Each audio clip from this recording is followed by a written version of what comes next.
Get the home field advantage every time with Fairfield by Marriott, official hotel partner of the NCAA. Whether you're a student athlete working toward your championship dreams or your team's biggest fan, Fairfield by Marriott has everything you need to get ready for game day. From comfortable guest rooms to complimentary hot breakfast, Fairfield is part of the Marriott Bonvoy portfolio of hotels and official hotel partner of the NCAA. Visit fairfield.marriott.com to book your next game day stay. Welcome into The Verge, a show which covers the Baltimore Orioles minor leagues. The Verge is part of BSL Radio. Baltimore Sports and Life is dedicated to analysis and discussion on the Orioles, Baltimore Ravens, and the University of Maryland. The site has a team of writers providing coverage of those teams and houses live streaming content weekly. Join the conversations at the message board, like BSL on Facebook, and follow BSL on Twitter.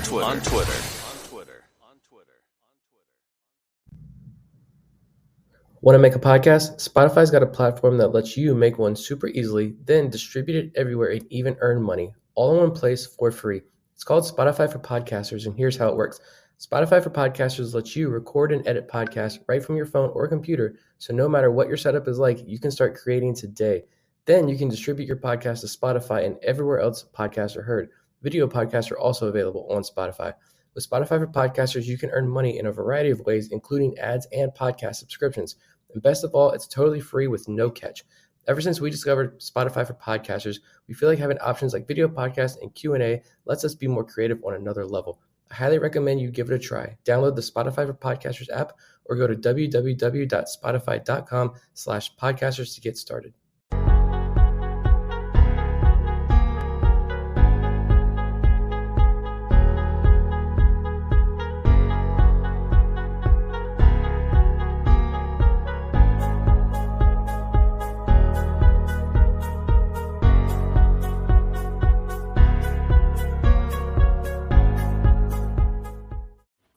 Welcome to On the Verge. This is Zach Spedden, joined as always by Bob Phelan and Nick Stevens. And on tonight's episode, we bring you our preseason top 50 prospect list. We're recording this on Monday night, so for live listeners, listen along to hear the top 50. If you're listening to this later on, though, the article will be on at BaltimoreSportsAndLife.com. You'll be able to get the full list there with reports, which Nick did an excellent job writing up for us. And we'll cover that on tonight's episode. That's our main topic for this show, and it's really our only one. But if you've listened to our top prospect reveals in the past, you know that this is always a big show, especially since last summer when we expanded it from 30 to 50. This is also our third top 30/top 50 preseason prospect list. So we've been at this for a little while. And to start things off, I will let Bob explain how this list came together. Yeah, so as always, we each put together our own unique top 50 list of our personal rankings, and then everybody sent them to me. I put them in a spreadsheet manually. I'm sure there's a way that I could automatically tally them up, but I like doing it manually and go by points. Whoever's ranked number 1, you get 50 points. Whoever's ranked number 50, you get 1 point, and all the way in between. And then I just add them up and put them in order, and that's how we get this very scientifically calculated top 50. We'll start off in the top 10 specifically was the first 5 players, which if you've been following the Orioles farm system closely, these names will not surprise you. Number 1 is Adley Rutschman. Number 2 is Grayson Rodriguez. Number 3, DL Hall. Number 4, Gunnar Henderson. And number 5, Colton Cowser. All 5 of those players are consensus top 100 prospects coming into the 2022 season for all of minor league baseball. Most lists have Adley Rutschman ranked either first or second on their top 100 lists, and Grayson Rodriguez is generally now regarded as the top overall pitching prospect in the game. So there really is not a whole lot more we can say to tell you how good these 5 players are, but I'll let Nick take a shot here. Oh, man. I mean, Adley Rutschman is Adley Rutschman. We know that. Nothing really else to add there. I mentioned in our report there, sneak peek, the only question I have is when are we going to see him in the major leagues? That's really the only question I have with Adley Rutschman. Rodriguez, he took just this massive step forward last year, and now he is firmly the number 1 pitching prospect in all of baseball. 4+ pitches, just dominated. I mentioned too, like he literally destroyed Adley Rutschman's glove in that one game, if you remember that from last year. I mean, the guy is just so dominant and poised, and there's still more. There's still room for him to grow and mature as a pitcher. Maybe not physically grow. He's already a pretty imposing human being, but he's still got some more learning to do, which I think is pretty dangerous. DL Hall, I said a few weeks ago that I thought the mood and vibe surrounding Hall was kind of down, but then Baseball America just like sent a barrage of like DL Hall hype articles and mentions it when they released their top 100 update, which I thought was awesome. Even Bob shared this clip from Carlos Collazo saying like DL Hall is a case to be the top pitching prospect in baseball when Grayson Rodriguez graduates. So I think that's huge. And yeah, Gunnar Henderson and Colton Cowser, there is something big that I think that I know, Zach, you said you wanted to talk about too with Gunnar Henderson that I note in the article that we can talk about, but a young stud too. And Colton Cowser is just, I feel like as safe as prospect as you can get in the system. High floor. I'm excited to see him finally challenge next year because he made last year look pretty easy in rookie ball. Yeah, absolutely. Baseball America was just giving us a ton of love. Kyle Glazer was talking up Grayson Rodriguez also on their big top 100 show, talking about how, pitching prospects are kind of touch and go, but Grayson shows the tools to really just be a true number one ace in the major leagues. And then, like you said, the projection, gosh, I can't remember the name of their Carlos Carrazzo and Ben Badler were the ones talking up DL Hall. And I tweeted those clips out, but that was exciting to hear. Obviously, Adley just, come on, when are you going to come take over this franchise and literally own the Baltimore Orioles? And yeah, Gunnar Henderson can he stick a shortstop? Who cares? He's going to mash the ball no matter where he ends up. And Colton Cowser, like we've said, he just makes it look so easy out there. I can't wait to see what he does at the upper ends of the minor leagues, which I expect to be as soon as this year. So, Nick, going back to Henderson, I thought you touched on something interesting in your piece, which was that there were some things you could nitpick with Henderson, because I felt like towards the end of last season, we were seeing more sort of scouting the stat line analysis that Gunnar Henderson was a 3 true outcomes hitter, which if you break down the whole numbers in 2021, especially his time at Aberdeen, he kind of was that. But I don't really think that says much about him as a prospect. I think he's a more complete hitter than that. Do you agree?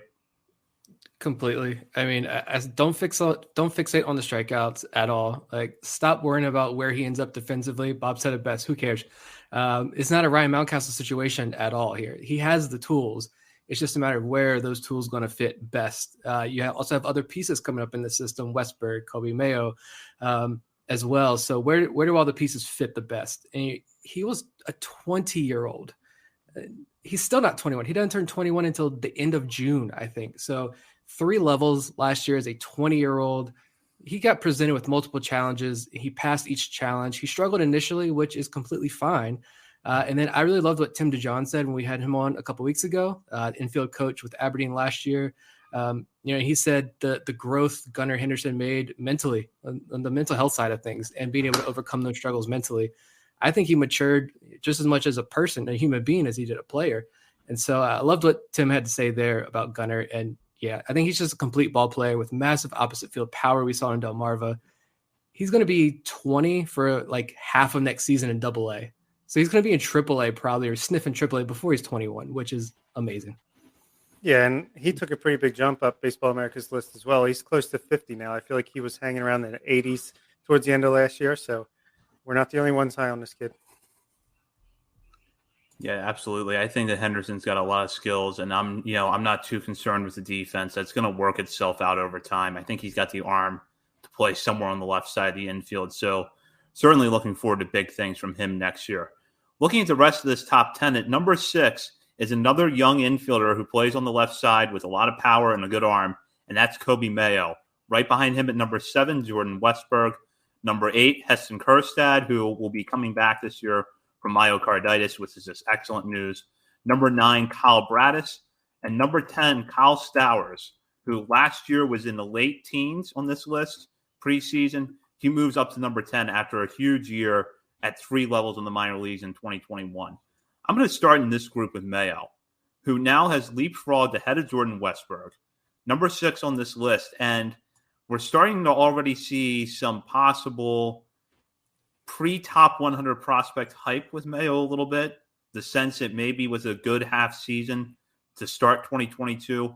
you could see him on this list. So, Bob, I'll start with you. Where did you have Mayo on your ranking, and what are your thoughts on him coming up this far on the list?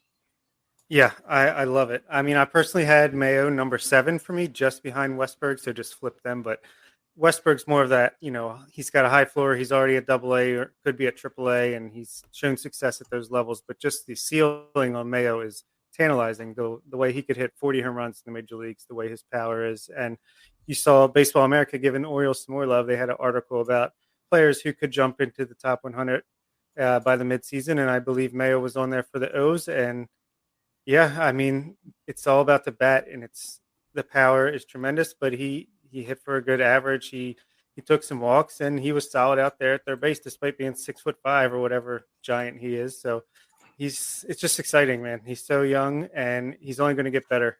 And I don't know. I don't even know what to say. It's just exciting. I can't wait to go watch him play at Aberdeen. Yeah, when I think about Mayo, I feel like we do a better and better job over the 2 years almost. We're almost coming up on a 2-year anniversary of the show.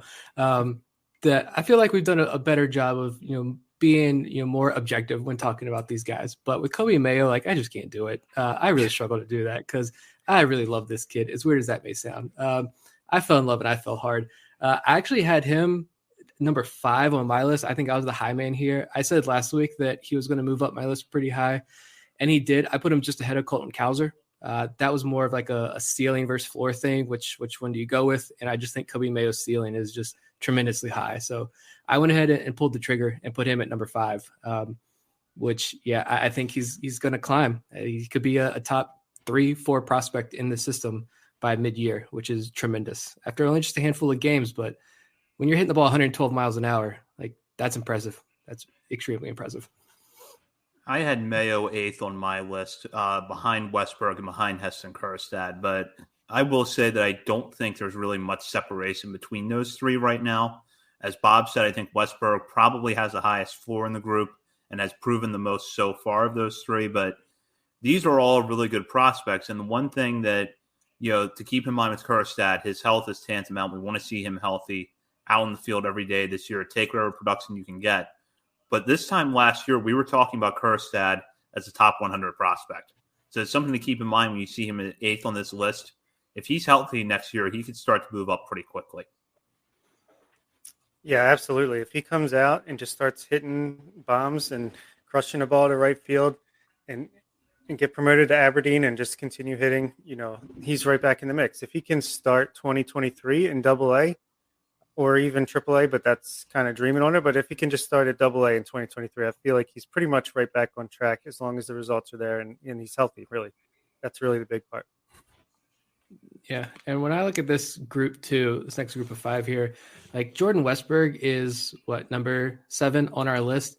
And that's not a knock on Jordan Westberg at all. That's someone who could reach the major leagues possibly in 2022. Good power, smart approach, sound defense. And I think that just speaks to how incredibly talented the top of this list is, especially these top 5, 6, 7, 8 prospects. And he's going to be a top 100 prospect by midseason. So he's definitely an exciting prospect in this top 10 as well. And I don't know, Bradish, I feel like, to move on to the pitchers, number 9, I feel like Bradish would be the one in this top 10 that opinions would be a little bit mixed on.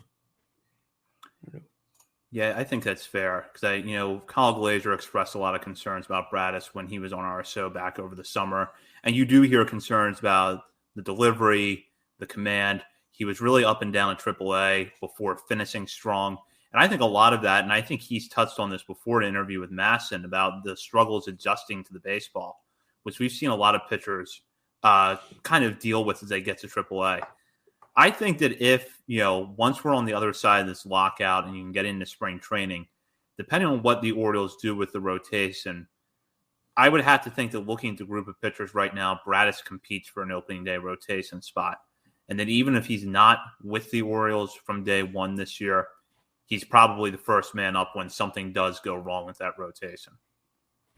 Yeah, I really just buy into what Matt Blood has been saying to us and to other people that they put him right up there with Dale Hall and Grayson Rodriguez of the world. Now, I think we know that he's a half step at least below them, but I mean, just the way Matt Blood was correct on Joey Ortiz and pretty much everyone he hypes up comes to fruition. So I got to believe him here. And he started out so hot. He finished so strong. I just feel like he's going to come into spring training, really impress some people, win a starting rotation job right out from opening day and coast from there. He might end up in the bullpen eventually as more of these guys come up and start to push him down the ladder. But I think he's going to have every chance in the world to start 30 games for the Orioles this year.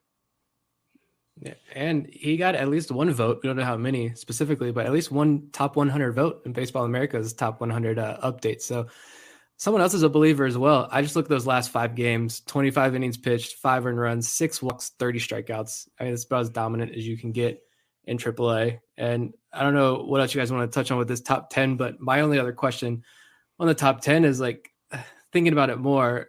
I think we talked about Kyle Stowers in like our worry level, our scale of worry on like his strikeouts, but overall as a prospect, I mean, are you concerned at all about Kyle Stowers next year being able to stick in the major leagues? I could see him going up and down a little bit, maybe starting out hot in AAA. He gets his shot. He's striking out a little bit. He's got to get adjusted to that big jump. Maybe they send him back down, but I think eventually by the end of the season, he's going to settle in and really show off his power and his exit velocity. Yeah, I actually had Stowers 9th on my list ahead of Bradis. I feel like what we saw last year is a sign that he's going to be a more complete hitter than what his profile coming out of Stanford suggested. I also think that of the prospects that are coming up through the system, he has not the most to gain, but a lot to gain from Ryan Fuller being in the major leagues now, because he was so good at Bowie working with Fuller last year that I have to think that there's already a game plan in place to figure out when Kyle Stowers gets to the major leagues. We know he's going to strike out a lot. We know that swing, he's got that big swing that big league pitchers are going to exploit, but we're going to have a plan for him. And I feel pretty confident that Ryan Fuller is going to have that implemented. And I also think that Stowers' defense is a little underrated. So when he gets to the majors, I think people are going to be pleasantly surprised by the way he can cover ground in right field, especially the short right field of Camden Yards and with his arm. And he's also got a little bit of versatility built in where he can cover left, he can cover center. So I think he's going to go back to Norfolk, and for good baseball reasons, not just the service time stuff. But I think that they'll bring him up sometime in the summer. And while there will be some ups and downs, I think he's going to stick. That's a great point about Fuller. So I'm going to readjust. They're not going to send him back down. They're going to just let Fuller work out the kinks. But I think he could potentially start slow and then heat up as the season goes on at the major league level. Yeah, excellent point there, Phil, because we always hear from prospects themselves, like that jump from high A to double A is one of the bigger jumps you see in minor league baseball, and Stowers hit the ground running. I don't really think he had much of an adjustment period at all. If he did, he hit it pretty well. If it was all behind the scenes. So yeah, I'm not worried too much. I am concerned just a little bit. I'm going to be completely honest there, but I really liked what I saw in Norfolk. The power wasn't there, like over the fence power wasn't there, but you look at like the line drive rate went up, where he hit the ball, left field, right field, center field, spraying the ball all over the place a little bit more.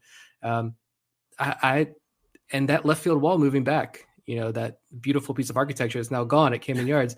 Stowers coming up as a center fielder, he can get it out there in left field. So I think Stowers is sitting pretty next year in the major leagues. So we'll move on to the next part of this list, which is prospects 11 through 20, starting off with Michael Baumann, who came back from an injury last year, gained strength over the course of the summer, and comes into this year with a shot at maybe cracking the Orioles rotation. At number 12, Taron Vavra, the second baseman who was productive despite being limited to just 40 games and injuries, most of that at Double-A Bowie. Number 13, Connor Norby, the 2021 draft pick who can just hit. He's probably hit 3 singles in the time that this podcast has been recording. Number 14, Braylon Tavera, the center fielder of the Orioles, just signed for a $1.7 million signing bonus in the international free agent market. Number 15, if you've listened to this show, you've heard us say this name before, Gene Pinto, the breakout right-handed pitcher who had an excellent year in 2021 between the Florida Complex League and Loe Delmarva.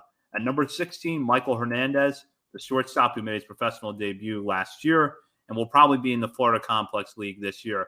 Number 17, Drew Rom, the reliable left-hander who was sharp last year between Aberdeen and Bowie and now has to be knocking on the door of AAA if he's not on the opening day roster for the Tides this year. Number 18, Samuel Basayo, left-handed hitting teenage catcher with a ton of power. Number 19, center fielder Hudson Haskin, who was very good over an injury-shortened 2021 between Delmarva and Aberdeen. And number 20, Cesar Prieto, one of the Orioles' new international signing prospects out of Cuba, another second baseman with a high floor and potentially a high ceiling. And I'm going to start with a question that I have in this group because you have all three players right here, Vavra, Norby, Prieto. Before we came on the air, Nick told me that he hated this question, so I'm going to make him answer it first. Out of Norby, Vavra, and Prieto, who has the highest floor and who has the highest ceiling? I do hate this question because it's so good, and it's really tough to think about because we haven't seen much of any of these three because Prieto obviously just signed in Cuba. Don't watch a lot of Cuban professional baseball. Terran Vavra, the injury limited last year, coming over from the Rockies, and then Norby was just drafted. But I think all three have pretty decently high floors, exciting hit tools, and I think honestly, they probably all have more of a utility player's profile, which I think is fine. I think they definitely have the skill set and the ceiling for one of them to break out, maybe become an everyday second baseman, but they're all just so smart too, smart hitters. I think the highest floor I'd probably say is Terran Vavra. Then I'll say Norby, then Prieto. I wrote down actually a quote from Eric Longenhagen. He said, plus hitting left-handed infield sticks play forever. Speaking of Terran Vavra. So that does that for me. The highest ceiling, I want to say Prieto because what if the power comes and develops? What if he actually is a pretty good defensive second baseman? And I think it was he was comped to Nick Madrigal, right? Was that the Kobe Perez comp there? Yeah. So I know Nick Madrigal is not like a sexy baseball player, but I enjoy watching Nick Madrigal play baseball. Call me boring. I love it. But yeah, I think he might have the highest ceiling, and then I'll go Norby and then Vavra. But we're talking tiny differences here in my ranking. Picking hairs. Yeah, I definitely agree. Vavra's definitely the highest floor. I just feel like that hit tool and that plate discipline already is could play at the major league level. Just a matter of how good he is defensively and how much power he can add to that game. And for me, I think Connor Norby has the highest ceiling. I just feel like he could hit 15, 20 homers, bat around 280 maybe at the major league level as a peak, and that's pretty good. I think that's good enough to be like a starting second baseman. And Prieto, he's kind of in the middle on both of these for me. I just feel like his floor is pretty high because he's obviously got that hit tool. He doesn't strike out barely at all. But at the same time, I could easily see him coming over here and just being a little bit overwhelmed once he gets to major leagues or AAA level as far as competition goes. So it remains to be seen with him, but that's what I'll go with. I'm going to agree with Bob here. I take Norby as the highest ceiling because if I'm looking at these three right now, I think Norby has the most power projection where we could see him add more power and probably be someone that can settle into the double digits home run wise, which if you get on base a lot, which Norby does, and you play a good defensive second base, that's enough to stick as a starter at the major league level. The highest floor, there really is not much separation between Prieto and Vavra. One thing I kind of like about Vavra is that the Orioles have started to work in a little bit of versatility with him. He played some shortstop in the Rockies system, but the Orioles also had him in the outfield a little bit last year, and that makes me sort of wonder, is the worst case scenario for Vavra an up-the-middle utility type with a good hit tool? Whereas with Prieto, we just haven't seen that over here yet, but by the end of May, end of June, my answer on this could completely flip. I think if Michael Elias has his way, we're going to have 9 utility players in the lineup every day that can just mix and match positions and spots in the lineup like a puzzle piece. Yeah, I think Fangraphs also had the comp for Vavra's like Eric Sogard, which I'm glad for Michael Givens. Of course I'm going to take that. And Michel Deson waiting in the wings, who we'll talk about later. I'll absolutely take that. But yeah, those three guys are definitely, for me, they're so exciting because, like I said, every description you hear about them is what intelligent hitters they are and how dedicated they are to their craft. And that floor is just so safe with them. So I want to see which of those guys really breaks out. We're talking about a long list of second base prospects here in the system, which is weird, but it's really cool to be talking about this trio. And there's some more in this top 50 list that we have. Yeah, we really have not scratched the surface as far as second baseman goes on this list. I want to bring up, I mentioned this before we came on as well. This 15 to 20 range is my absolute favorite on this entire list. Because the top prospects are who they are. We're hoping one or two emerge and carry this franchise. But when you got Gene Pinto, and we don't know how high that ceiling is, but like, just how good is Gene Pinto? Like, does Michael Hernandez live up to some of those comps that were placed on him last year when the Orioles signed him? I mean, you heard what Manny Machado comps, A-Rod comps, like physically speaking. Does Drew Rom make me look really smart because that's a hill that I said I'm going to die on, that I think he's a step above these other left-handed pitching prospects. Like, does he break into the major leagues and have a good success there? Sammy Basayo, like, how many windows on the warehouse is he going to destroy if he gets up to the major leagues? What do we get out of Cesar Prieto and even Hudson Haskin? Like, is he a future 2020 center fielder? I mean, I just think the potential with this group is enormous. The risk is high, but the potential is just through the roof with these 5 or 6 guys.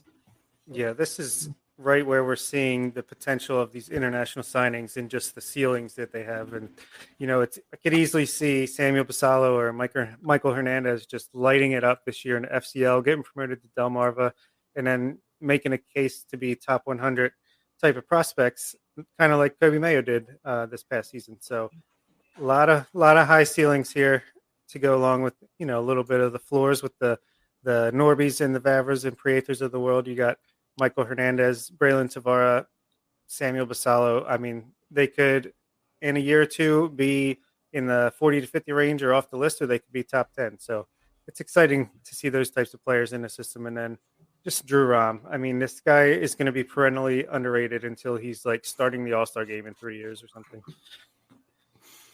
Nick, there was one sentence I was really happy to see you include in your report on Drew Rom, because I've been beating this drum for almost a year now, and that's, don't be lazy and put him in the same bucket as well as Lothar Zimmerman as this, quote, soft-tossing lefty.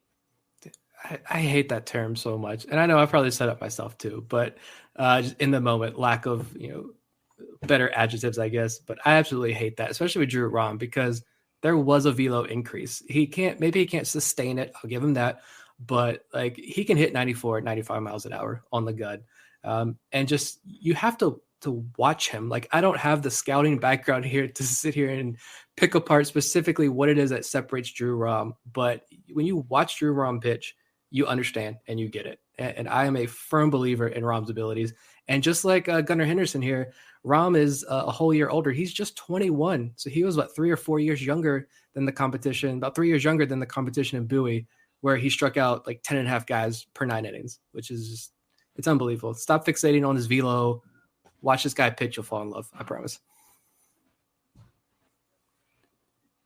I do want to go to Pinto here because what he did last year was impressive. 66 and 2/3 innings between the FCL and Delmarva, struck out 84, only walked 17. He just turned 21 a couple weeks ago at the beginning of January.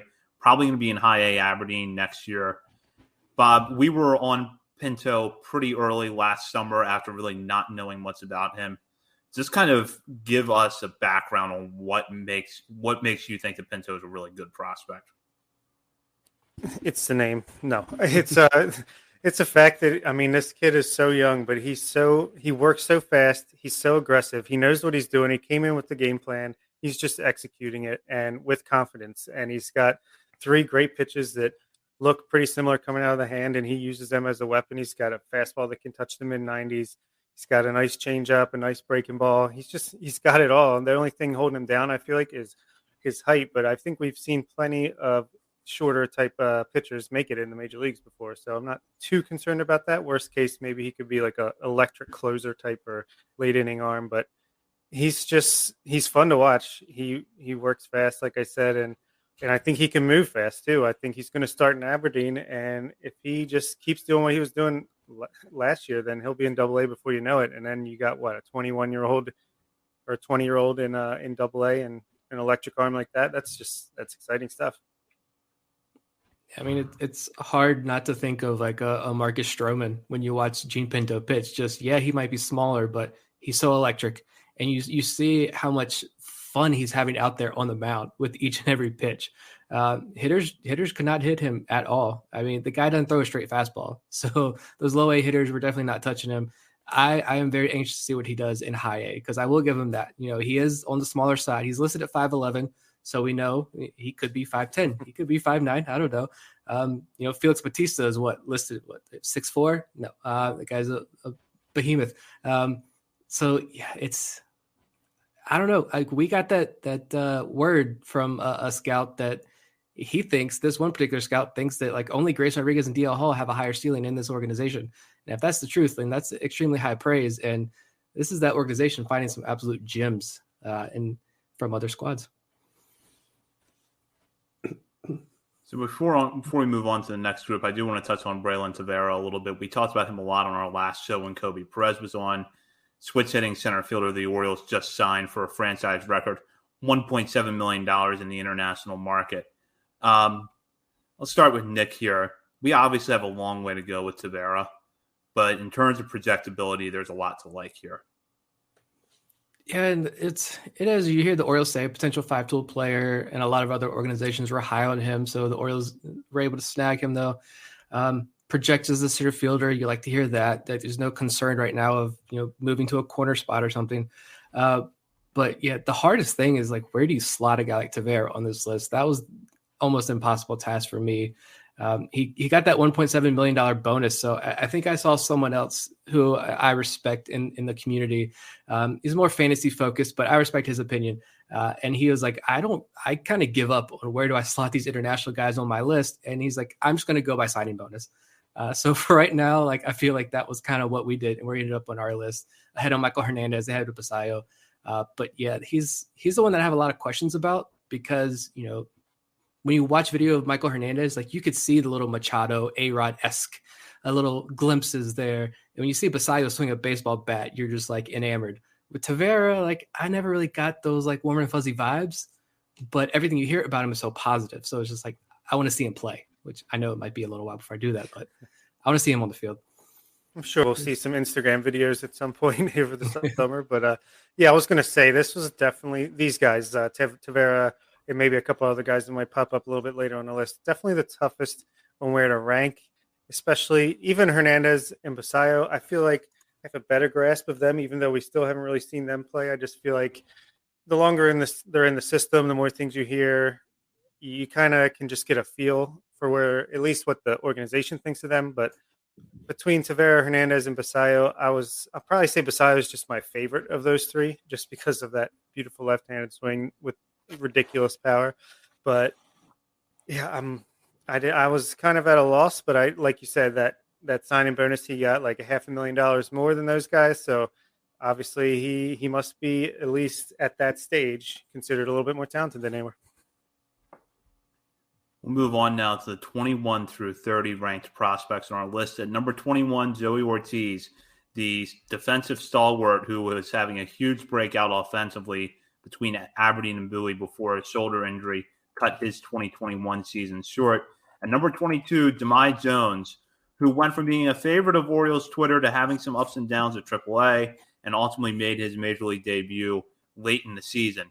Number 23, John Rhodes, a 2021 draft pick with some interesting tools, who has played both infield and outfield at his time at the University of Kentucky, though he's primarily been an outfielder since joining the Orioles system.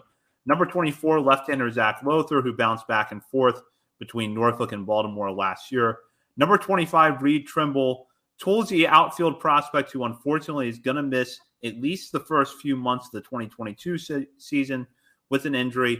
At number 26, Kevin Smith, a left-handed pitcher who was added to the 40-man roster earlier this offseason, despite some ups and downs once he got promoted to AAA Norfolk last summer. At number 27, Anthony Servideo, another promising infielder whose season was cut short by injury.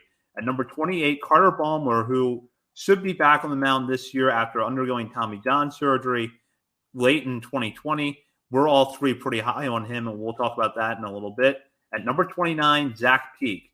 The pitcher was one of the best, if not the best, K-strut in the Orioles farm system, who made a lot of progress last year between low A Delmarva and high A Aberdeen. And at number 30, Kyle Bronovich, the right-handed pitcher who pitched at Aberdeen and Bowie last year and has maybe the nastiest curveball. Okay, no, it's just the nastiest knuckle curveball in all of the Orioles farm system. So that's 21 through 30. I'll just start right at the top, which is Joey Ortiz, a guy that we're all three high on. Tim Dijon backed up a lot of the positives that we've had about Joey Ortiz. Matt Blood hyped him a lot, as Bob mentioned earlier on this show. And I'll start with Bob here. If Ortiz is healthy and good to go on opening day this year, I believe you've already projected him for Bowie's infield. What do you expect from him? Sorry, Zach. Before I get to that, I wanted to answer this question from the Mad Behemoth about why rank Hernandez ahead of Basayo. I just think, before we move on from that previous group, for me, it's just the premium position at shortstop. Seems like he's going to be a guy that can stick at that position, and he's a 5-tool type of guy, that's going to hit for average, going to hit for some power, can field and run. So that's why for me, even though, because Basayo might eventually have to switch to first base, DH type, you never know with his size, still a lot of room to grow. Which, if you look at Yordan Alvarez, which is kind of like the dream scenario, that would not be too shabby. But just for me, that's what it is. What do you guys think? I think that was a perfect answer. That's exactly what I would say too. It's that positional risk with Basayo. Is he going to become a first baseman? And he is just so young. Like, is he going to be able to hit 35, 40 home runs a year and play good first base? We have no idea yet. But Hernandez, shortstop, premium position. That's why I give him just a slight nod above. Yeah, I agree. And it's close. I don't think that there's a substantial gap between those two, but the positional value that I think Hernandez is going to offer at shortstop or even third base, if he ends up moving over there eventually, is pretty high. Whereas with Basayo, it's either going to be a lot of years to develop or perhaps moving off a position and going somewhere else. Yeah.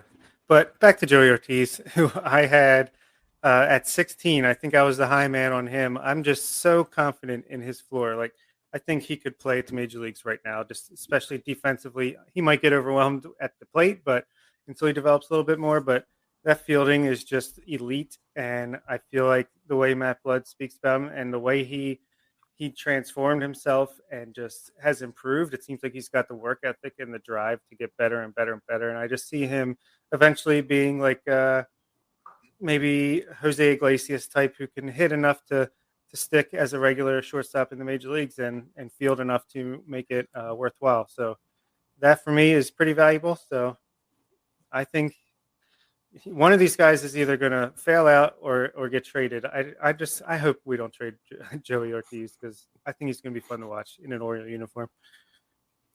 Yeah, the defense is major league ready, and he is many steps above like the Caden Greniers, the Mason McCoys. Those guys are also like major league caliber gloves, but a lot of questions, a lot of issues with the bats. Ortiz, 3 years ago, if we would have done the show, going into the 2019 season or before the 2020 season, in anticipation of there being a 2020 season when this podcast started, which we all know now there wasn't. But Joey Ortiz, we would have had a lot of questions about that bat, and then that was the big thing that transformed with him was the bat. He only needed 19 games in high A before the Orioles said, "You're good, you're going to double A."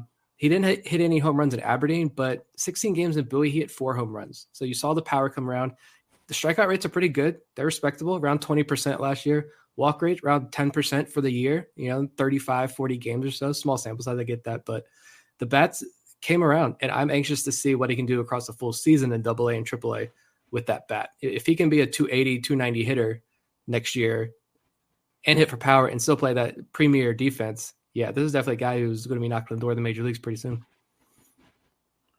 Yeah, I think the key with Ortiz is you were hearing a lot about the improved exit velocities, which is a sign to me that's sustainable, because I think normally you would look at what he did over a small sample size last year and say, oh, he's not going to sustain that going forward. But the exit velocities being up, hearing about the work that he put in over the offseason, or I guess really the prolonged hiatus before the 2021 season to get stronger, kind of leads me to believe that this is going to be sustainable as long as he recovers. Yeah, and that is the question. It was a shoulder strain, or he had surgery on his shoulder. I think it was non-throwing, so that's good at least. But you never know how someone's going to come back from surgery. But just the way that, like you said, he put in that work in between seasons, then you got to feel like he's going to do the work again to get back to where he was.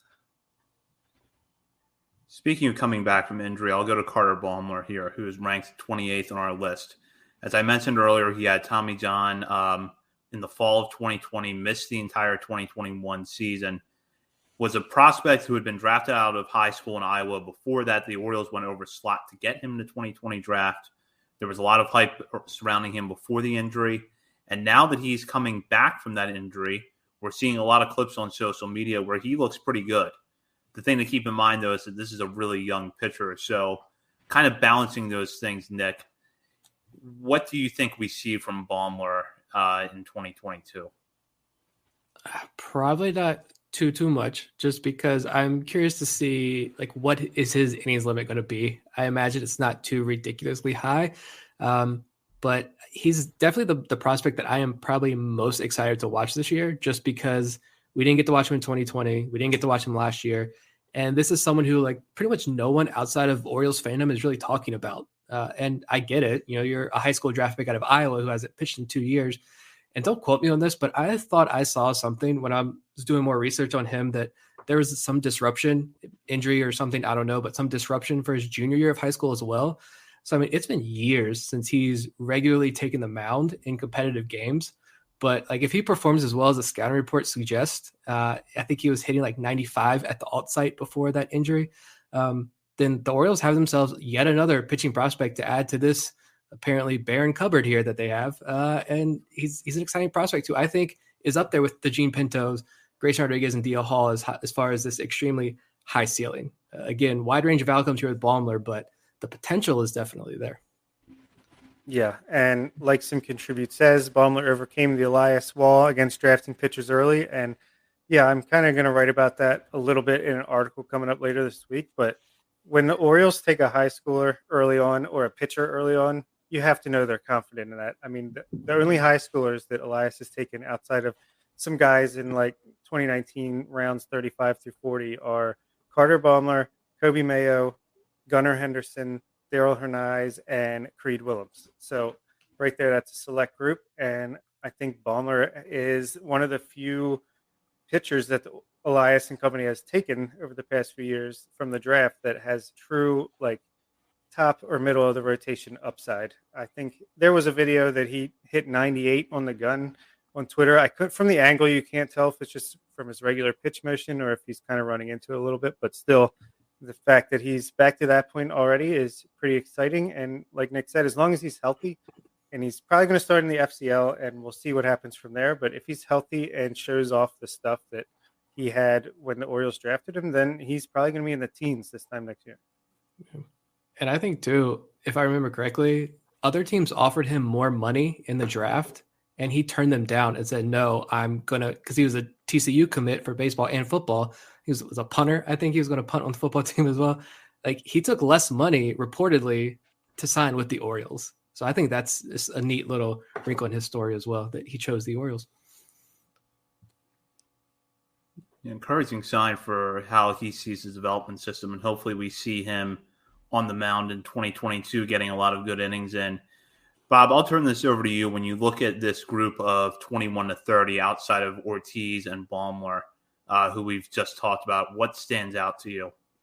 Soft toss and lefties, you know, Zach Lothar and Kevin Smith. No, that's interesting that they've kind of tumbled down. I think Lothar more just because he's kind of reached the major leagues and he's hit a wall there, but other guys have passed him as far as ceiling goes. And Kevin Smith, we've talked about his struggles enough, but really the highlight for me at this group is 29 and 30, Zach Peak and Cal Branovich, just two guys that I'm very excited about, from the pulling out of the bear cupboard to, you know, pour coffee into. I don't know. That analogy went nowhere, but I think these guys, bare minimum, are going to be really, really solid relievers at the major league level. And I think if things break right, they could certainly be starting pitchers at the major league level. We talked about Branovich's breaking ball, and he just had so much success at the AA level last year. And then Zach Peak, he's a friend of the show, been on the podcast, but besides that, forgetting that, he's just got excellent stuff on the mound and got supreme strikeout capabilities. And I'm hoping that continues when he gets to AA this year. Yeah. Branovich is the most mind-boggling, I think, pitcher in this entire system, in my opinion. And I think Zach might be the one that was actually the highest on him recently. I can't remember to our past list, but like I had a front row seat to watch this kid dismantle opponents in college, and it was really easy to see why he was able to dominate mid-major CAA bats. But like this was his first year of pro ball after he was drafted in 2019, didn't pitch because he was an Angels pitching prospect.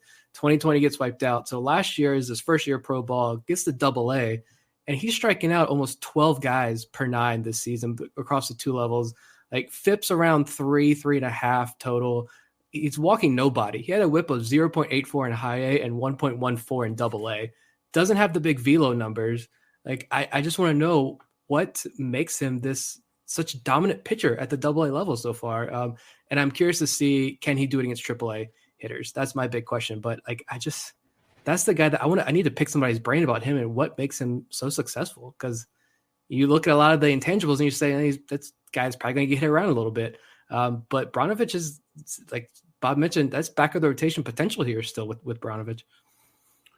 Yeah, absolutely. I think that what separates Branovich a little bit from some of the other right-handers we're going to get to on this list a little bit later on is just that he can pretty much put his fastball anywhere he wants. And then he's got that knuckle curveball and out pitch. When I look at that, I think bare minimum, solid long the middle inning reliever.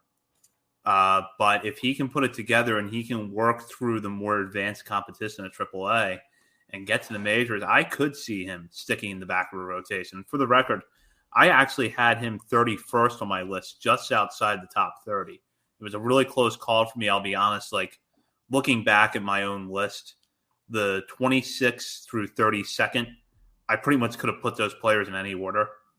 But Branovich, I'm pretty high on. Yeah, as we get lower on the list, it's harder to differentiate as much. So, don't feel slighted if you're 28 versus 24 or anything. But another guy I'd like to shout out here is Anthony Servideo, who just so disappointing that he didn't get at least a half a season, if not a full season in last year. He walks like 80% of the time, but I'd like to see what he can do when he actually puts the ball in play. We know he can field. Just another one of these middle infield prospects that the Orioles are collecting, and he shows a lot of potential. Hopefully he's healthy this year and can get a chance to really make his mark. Speaking of middle infielders, before we move on to the next group, any excitement still with Jahmai Jones? Or is it just kind of, he's there? If something happens, great. If not, oh well. He's so athletic that I can't write him off completely. But I think that his defense at second base to me is so enigmatic because he can make a great play one inning and then the next one bots a routine play. And I got a chance to see him, not just watching Norfolk games, but to see him in person at the major leagues last year. The guy plays hard. I don't think it's like a mental thing or a lack of effort. The guy plays hard, but it's just for some reason, there's just not much consistency to his defense. He's always had kind of a swing and miss tendency to his game.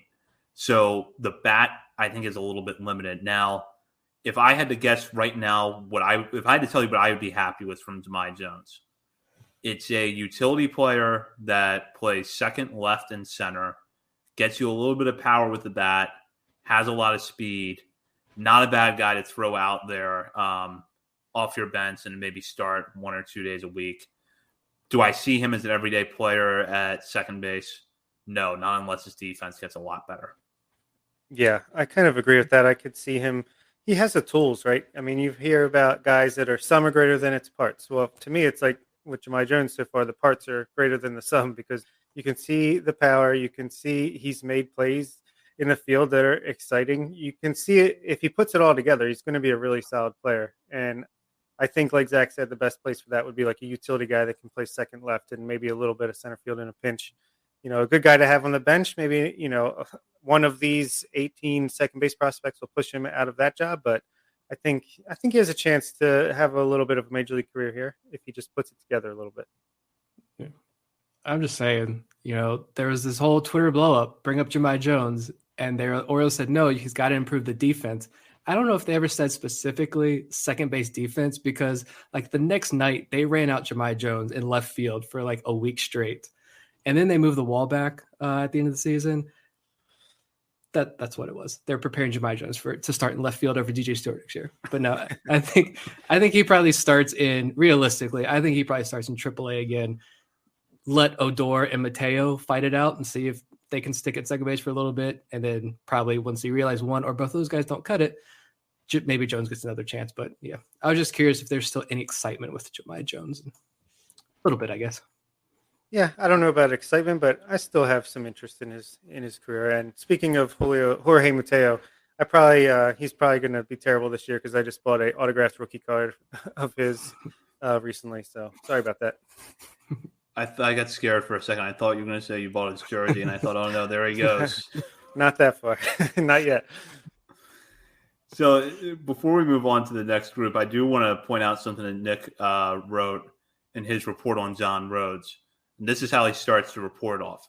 We might be the outlet who is highest on Rhodes, and that's perfectly fine. There have been some outlets, I know MLB Pipeline did not add Rhodes to their top 30 until after Alexander Wells graduated off their list late in the 2021 season. And the reports coming out of the draft, and I noted this at the time, were all over the map on Rhodes. Some suggested that this was a good college power hitter who just had a bad start to 2021 that he couldn't quite get his way out of and needs a little bit of work on his defense, but that the floor is fairly high and he might put it all together. Then there are others where it's got a good arm but doesn't have enough experience in the outfield, strikes out too much.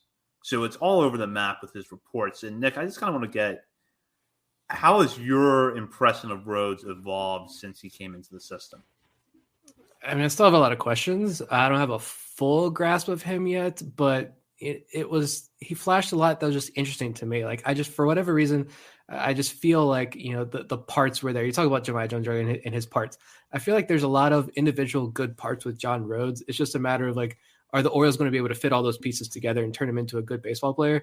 I think a lot of the issue as well was he had a really bad year at Kentucky, and he was so young. And instead of coming back to college, he joined the Orioles. I think he joined the right organization to help try to fix him. And we'll see if he develops in anything. But yeah, with that bad year at Kentucky and just no consensus opinion on him, it's hard to guess. But I liked a lot of the pieces that I saw of him last year in that short time in Delmarva. Yeah, John Rhodes, I feel like I've said this on here before, but I just feel like his name is so generic. People don't know what to make of him, and I'm including myself in that. But I think he's a little more unique than that suggests. I feel like this is the guy that could play literally any position in college. Didn't he play catcher and infield and outfield? So I feel like he's kind of like a blank piece of clay that the Orioles can kind of mold and really make into their own, which the way this development team has gone so far is not a bad thing. I think he's athletic. He's got the tools again, like he's got some speed. He's got a little bit of power. Could be like a 20-20 type of guy, and that's not a bad thing to have.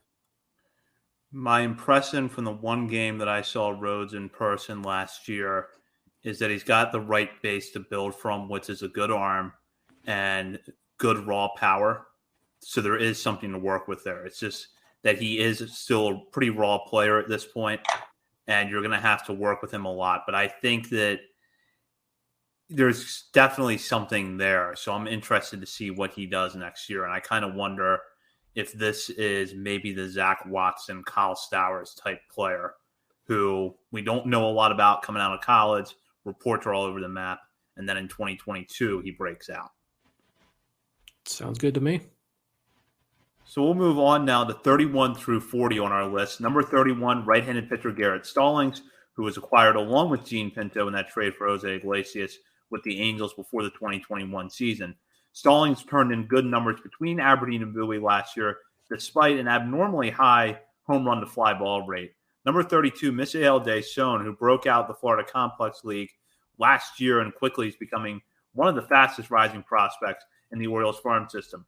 And number 33 is the flip side of that. Yusniel Diaz, who at this time last year was in our top 10, but has now fallen after an injury-plagued season at AAA Norfolk. At number 34 is Zach Watson, who I just mentioned a moment ago, as a breakout player in 2021 who put up a 2020 season between Aberdeen and Bowie. Number 35, a name you need to remember, Brandon Young, right-handed pitcher, who came up with good numbers this year. Let's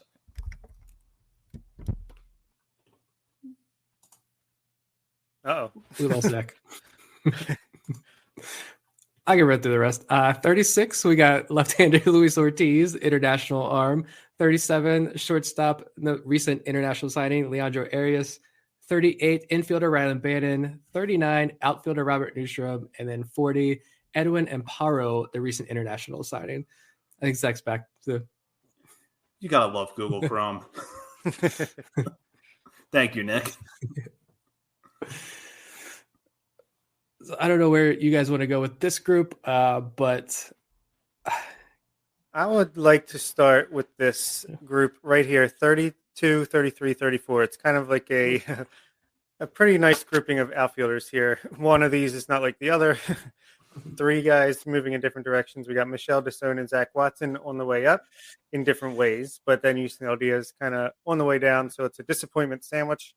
And I don't know. What do you guys think? I think Desone, we've talked about him a lot. We love him. We love his skills. He's got a chance to start at Delmarva and really, really put a dent in going up this list this year. And Zach Watson, noted power hitter. What do you guys think out of all these guys? So for me, like Desone, yeah, he's trending up in a massive way. 19, he's going to be 19 years old pretty much all of next season. So that's going to be common. Young international signing or acquired via trade and is like 18, 19 years old in Delmarva. That's going to be a really fun team to watch. Zach Watson, I've said it before. I said it in my report.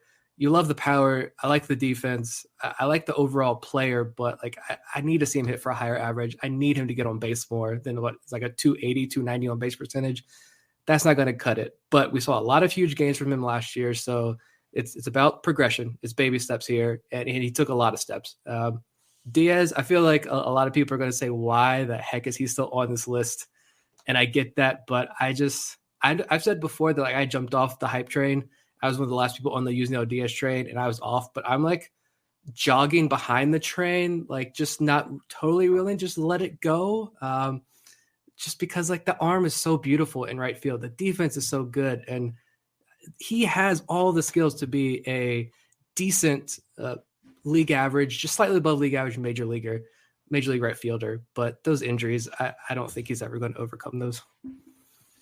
Yeah, I've started to kind of lose hope with Diaz overcoming those injuries, despite all the things that Nick said, and I completely agree. When you watch him when he's healthy, the arm in right field is something else. And I was, someone who, leading up to last year, was saying not just on this show, but I went on Connor Newcomb's show, Locked on Orioles, and said the same thing. You really got to watch Diaz's defense. I don't think he gets enough credit for his defense, what he can do in the corners.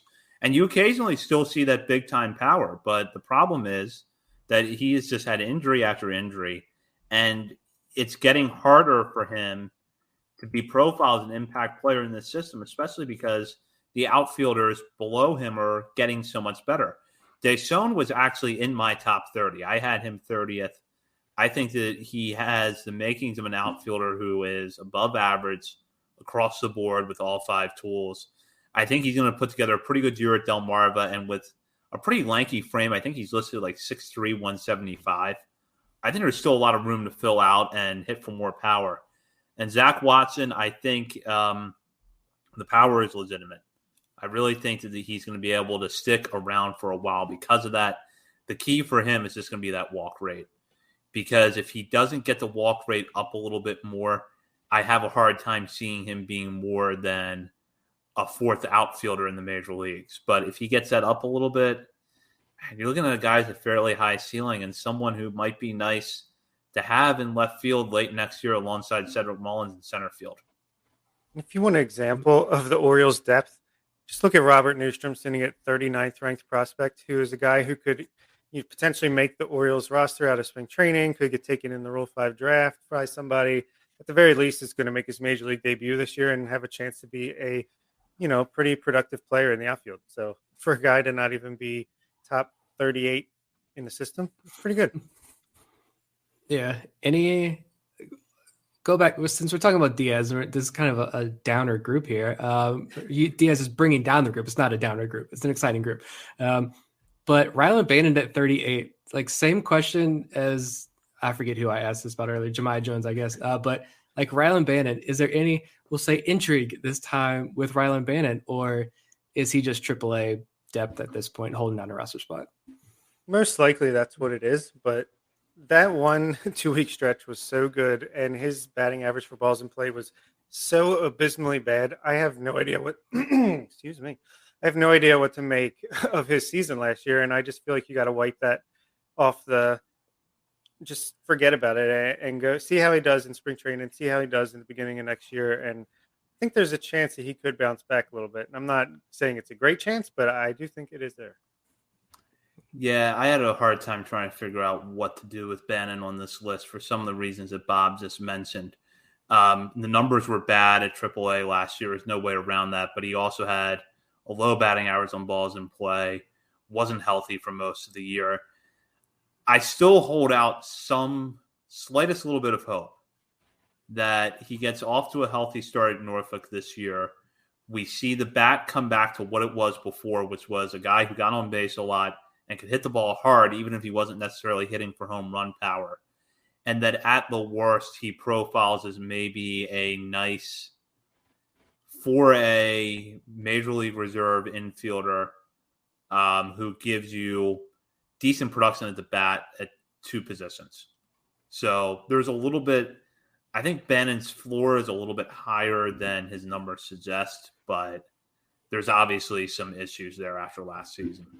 I could definitely see him being a guy on the roster that is kind of like constantly in AAA until there's an injury, then they bring him up, then they send him down. And while he has options, he could have value to the team, but maybe once the options run out or he hits arbitration, then he might be in trouble. Yeah, Vivek had a great comment there too. The walk rate. I mean, it was almost 14%. Take that with a 176 BABIP. No, he hit 176. What was his BABIP? I didn't even put it in the report, so I don't have it in front of me. Remarkably low. It was like one something. Yeah. So like, and I know that's not like an immediate like, oh, low BABIP, bad luck. I mean, it's not that cut and dry, that simple, but still, like, there's got to be something with that. And the oblique injury thing, I kept using that as my crutch, saying like, oh, the oblique injury that can linger for weeks and weeks, even after a player returns. But he went on that massive tear, 10 home runs in 10 games. And then after that stretch, though, he hit like one something with a bunch of strikeouts and very few walks. So it's tough to diagnose for Rylan Bannon. But I will say, too, the defense at third base, I always had questions about. I feel a lot more confident of him being able to play third base at the major league level now. So there's some positives there with him, at least. His batting average was, go ahead, Bob. sorry, Zach. It was an identical 176 BABIP to his average. And for his career in 2019 with AAA, he had a 338 BABIP, 294, 243, 367, 360. So definitely out of the ordinary for him. Focusing on another player on this list, I'm going to go with Brandon Young, who has come a long way in the last few months in our rankings.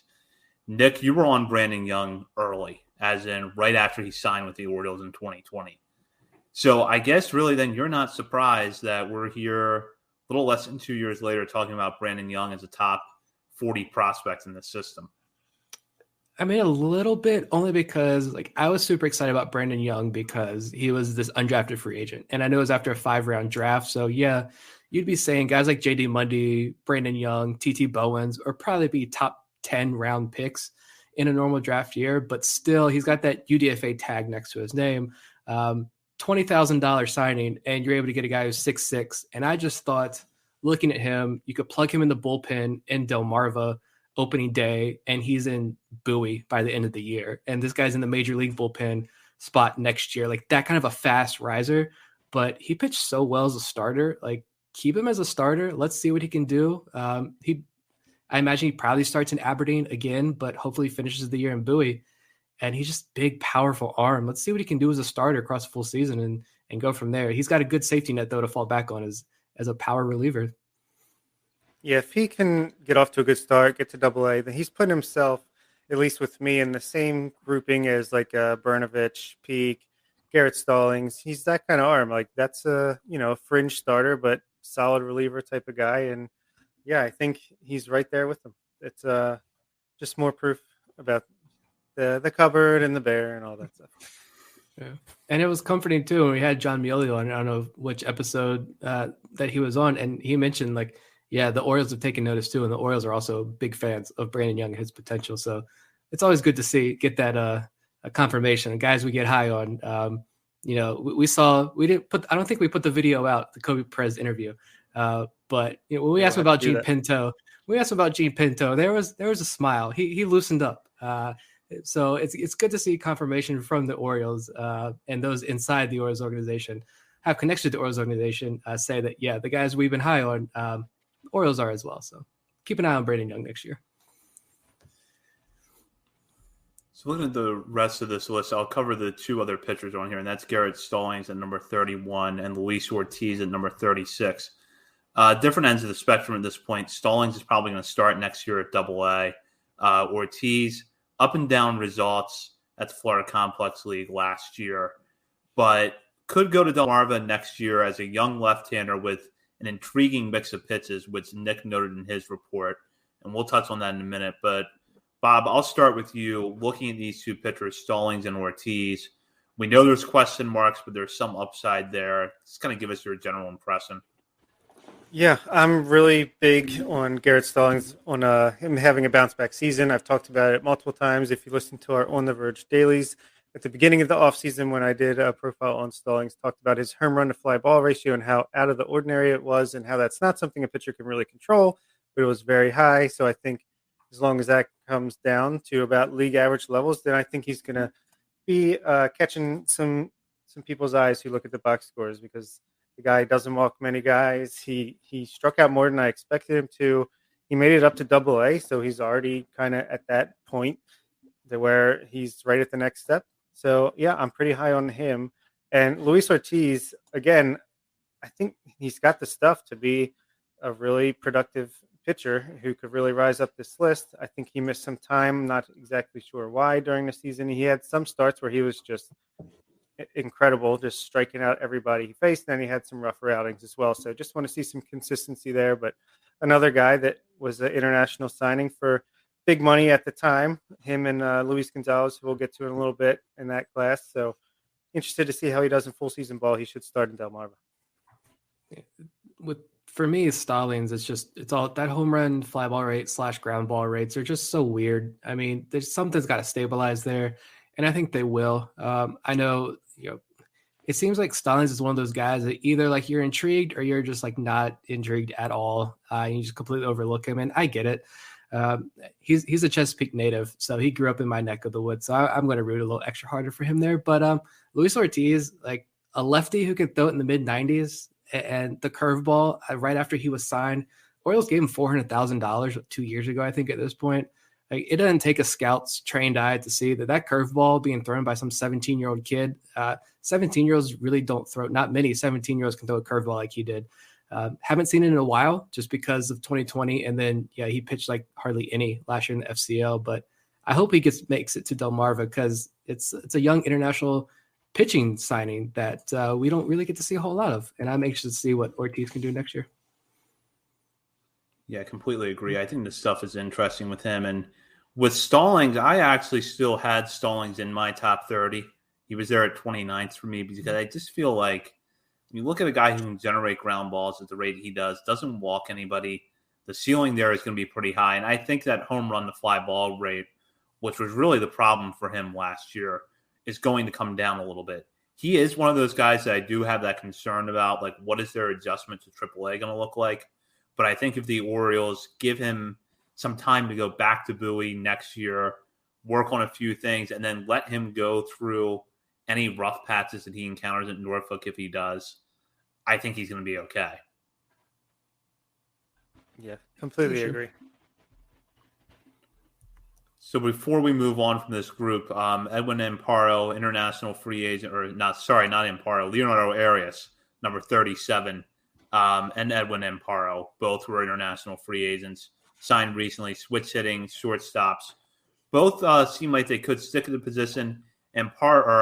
Arias seems to separate himself a little bit with the power projection, but both are young guys. Nick, I'll let you start with this one.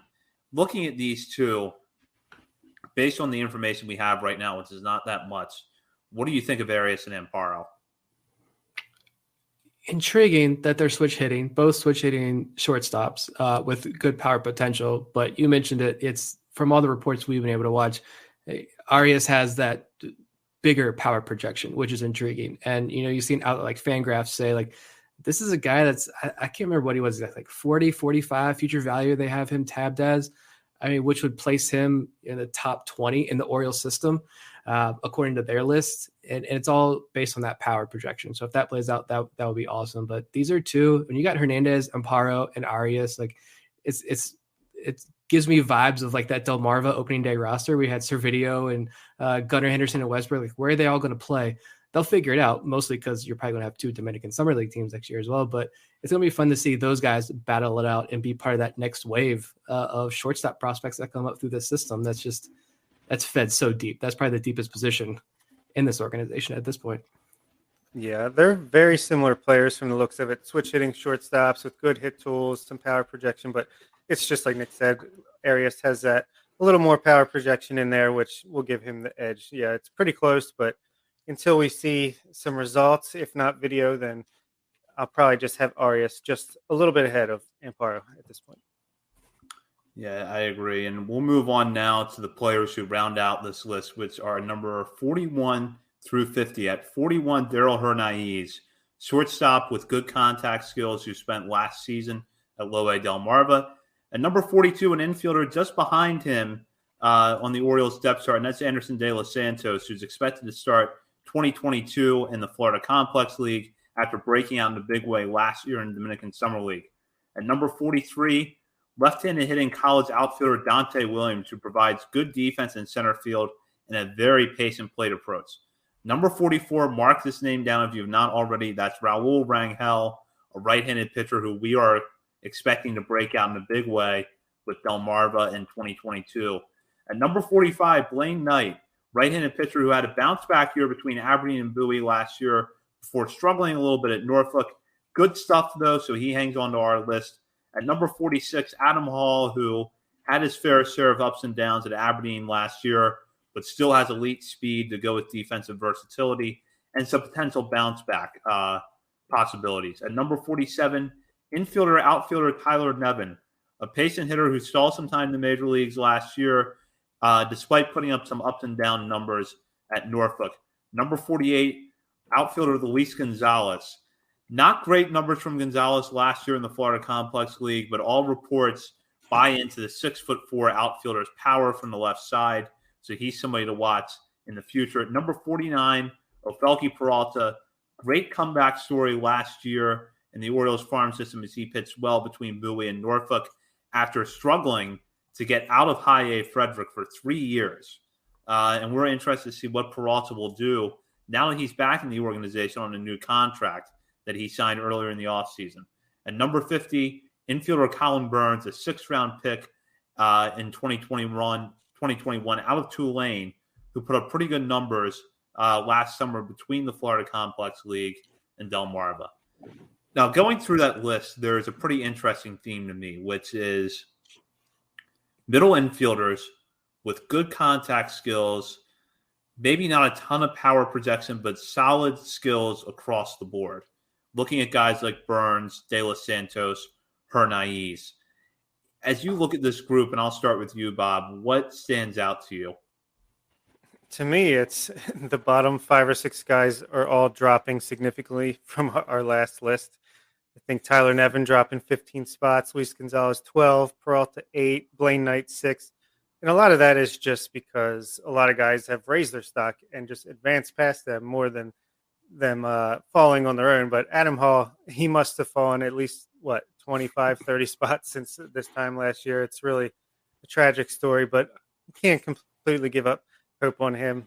But, at the top of this part of the list, Hernandez, De Los Santos, Williams, Rangel, even Knight, I think could be a successful relief pitcher at the major league level. I feel like that's definitely where the growth is going to come from when you look at guys who could explode up the list or at least make a little bit of a jump. I think Dante Williams was, even by us, getting a little underrated after the draft. Just the more I see, the more I was watching him play in Delmarva. He's got great plate discipline. He plays a great outfield. I feel like and just because maybe he signed for under slot, maybe I think he was a senior in Arizona or wherever he was drafted from. And maybe that kind of brought down, at least from speaking for myself, my expectations of what he could provide. But I really think he could be he could be like the Zach Watson, I'll say, of this group this time next year and move up the list in a surprise. So that's what I'll say. I buy it. Williams is definitely coming a lot more intriguing. Yeah, that 41 through 44 range for me, Hernandez, De Los Santos, Williams, and Rangel, I mentioned before the show, for whatever reason, like that, those names stood out to me in this section that I think at least one, hopefully more, but at least one, I think really, truly breaks out this year in a major, major way. And, you know, we haven't watched a lot of De Los Santos or Rangel, but they're super exciting guys. I'm going to drive the Rangel hype train until he proves he doesn't have it anymore. I love seeing De Los Santos get that Matt Blood hype. So he's got that touch now. But like, I think of that group personally, like I think Hernandez is going to be the guy for me that might be the one. Just because I think he's a guy that we might be sleeping on. Speaking of that, like the power wasn't there, but he was just 19 years old last year and still hit pretty well. Got on base at like a 33% clip. Like that's pretty good. I mean, I know the big thing we've highlighted a lot is the walks. The walks were a big issue. Walks took a big decline last season, but the strikeouts, there were fewer strikeouts, made good contact, got on base. There were many extended on base streaks with Hernandez. I just think he was so young, didn't look overmatched, that he could turn things around next year in Aberdeen. But yeah, that group is definitely a lot of intrigue there and potential. I want to go back to Rangel for a minute because I want to pull this from Nick's report. And this is part of what Nick wrote about Rangel. The velo now tops out in the mid-90s after pitching in the mid-80s just before signing with the Orioles. He's 6'3" with a lot of room to fill out and add more velo. Rangel is extremely young and still pretty raw, but he's an international signing with a lot of potential, will be a great case study to follow closely in terms of how successful the organization can develop a raw, talented arm. So I really think that Rangel, if I'm looking at a breakout candidate, the stuff is there for him to do what Gene Pinto did last year, only over a full season.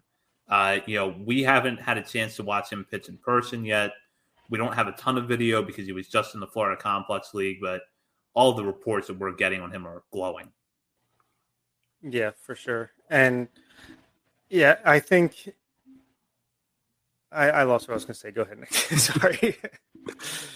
Yeah, he's tall. There's a lot of room to fill out, like I mentioned there. And I think you're going to see more velo. And so I want to see what he can do across 70 to 100 innings next season, likely in full season ball. Again, another like 19, 20-year-old that's going to be pitching. They're playing in Delmarva. The rest of this list too, like I want Afoki Peralta to succeed so freaking bad. It is unbelievable. I hope he does. And at this point, I just want them to say, look, you are our reliever. You're like a seventh inning guy, maybe not even a high leverage guy, but you're a mid low leverage reliever here, but it's just a power arm. I think he could be electric in one inning stints. The name for me here, Tyler Nevin. I know, shout out to the patrons. I know there was some discussion about our ranking of Nevin in there. And it is interesting, I think. Like I mentioned in my report that he didn't look overmatched. He looked pretty comfortable at the plate, and he only had 6 games at the major league level. But you see the major league body there, but like the defense is just so bad in the outfield and at third base. Like he's first base DH. The on-base percentage wasn't great, but I guess he had decent K to walk numbers. He's got good power. 16 home runs while playing a lot of his games at Harbor Park is impressive. Like I just don't know what to think about Tyler Nevin. Like, should I be more excited, or is this guy just kind of like we mentioned with Ryland Bannon, kind of for a good quality depth? Yeah, I think that excitement is definitely gone from Nevin.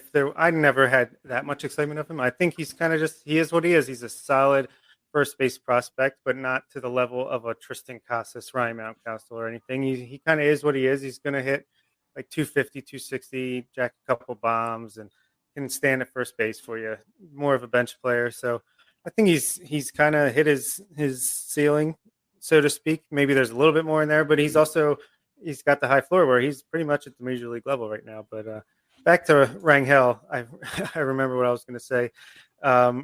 We thought that he was going to join Pinto last year and kind of just follow him right up, and because he had the numbers to to warrant it. He was pitching extremely well in the FCL. I think they just wanted to slow play him a little bit, perhaps, and maybe they were a little more confident in Pinto, had the abilities to excel in full season ball. So I definitely think Rangel could be a guy that finishes the year strong in Aberdeen and sets himself up to start Double-A in 2023 as like a really young player.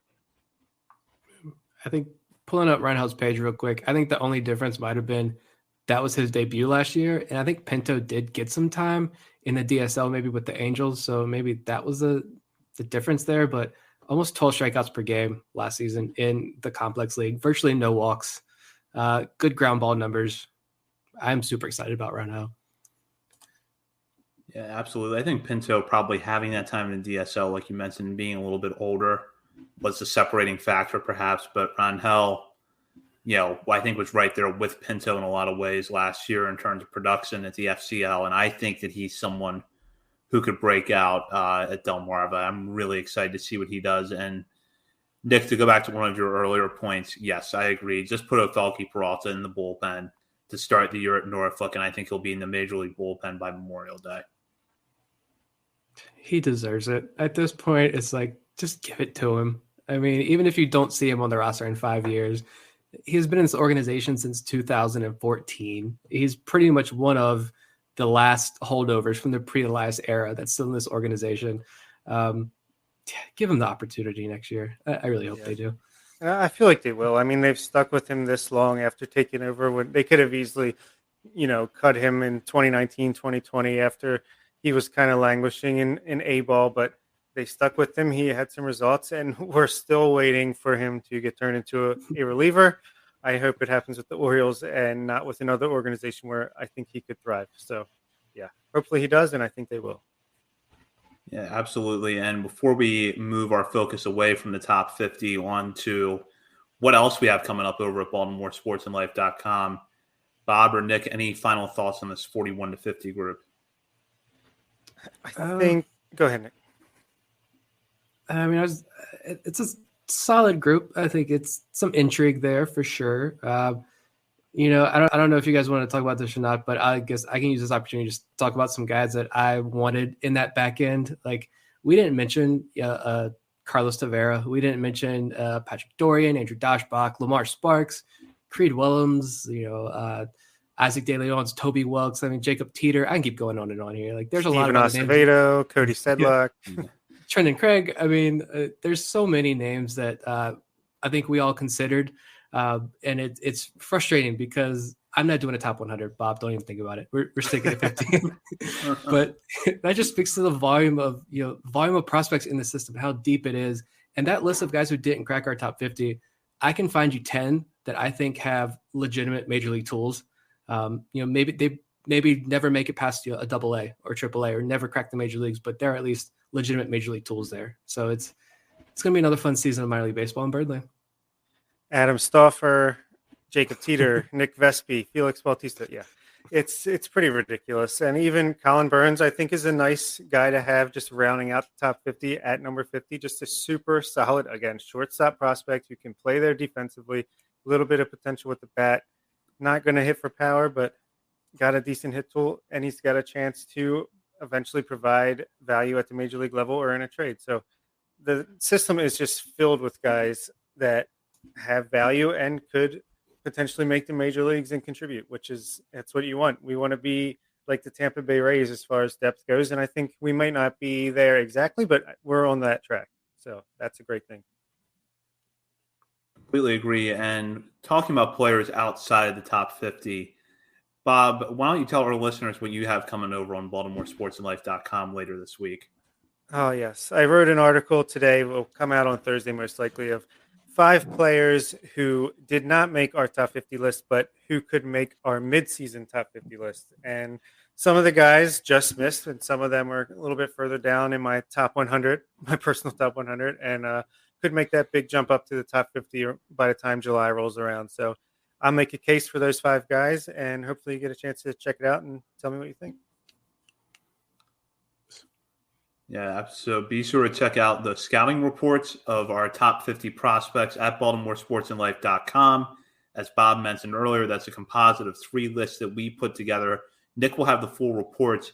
And if you hop onto the message board thread at BSL, we will also post our individual top 50s there for you to see, although we've kind of covered them at various points throughout the show tonight, especially where we had some splits. And while you're there, be sure to check out the other content on BaltimoreSportsAndLife.com.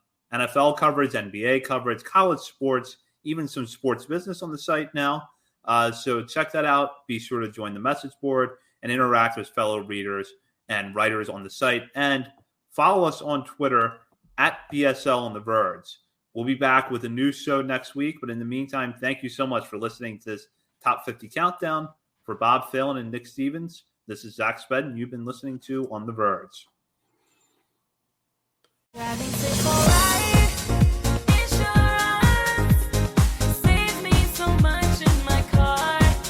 Safe drivers save up to 20% with Insurance. Get a quote at AAA.com/insurance.